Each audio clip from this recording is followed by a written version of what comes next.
السلام علیکم بچوں، اپنی ہینڈ رائٹنگ اور پریزنٹیشن خوبصورت بنانے کے لیے ہمارے اس چینل کو سبسکرائب ضرور کر لو، اور خاص طور پہ 9th والوں کے لیے تو کیونکہ اس سال ان کا اسلامیات کا پیپر 100 مارکس کا ہوگا۔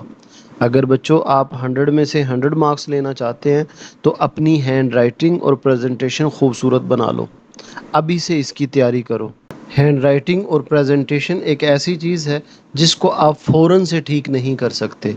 کلاس ٹیسٹ ہو، منتھلی ٹیسٹ ہو، ایون کہ رف ورک بھی ہو، اس میں بھی آپ مارکر کو یوز کریں، اسکیل کو یوز کریں، اچھا لکھنے کی کوشش کریں، نمبرنگ دیں،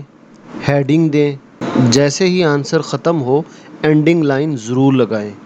آہستہ آہستہ جب یہ چیزیں پریکٹس میں آئیں گی آپ کی پریزنٹیشن امپروو ہوتی چلی جائے گی۔ کم وقت میں اپنی ہینڈ رائٹنگ کس طرح امپروو کی جا سکتی ہے اور اپنی پریزنٹیشن کو بہتر سے بہتر کیسے بنایا جا سکتا ہے، اس کے لیے ایک کمپلیٹ ویڈیو ہم بنا رہے ہیں۔ اگر آپ بھی اپنی پریزنٹیشن اور ہینڈ رائٹنگ کو خوبصورت بنانا چاہتے ہیں تو اس چینل کو سبسکرائب ضرور کر لیں، اور ہاں، ویڈیو کو لائک ضرور کر لو۔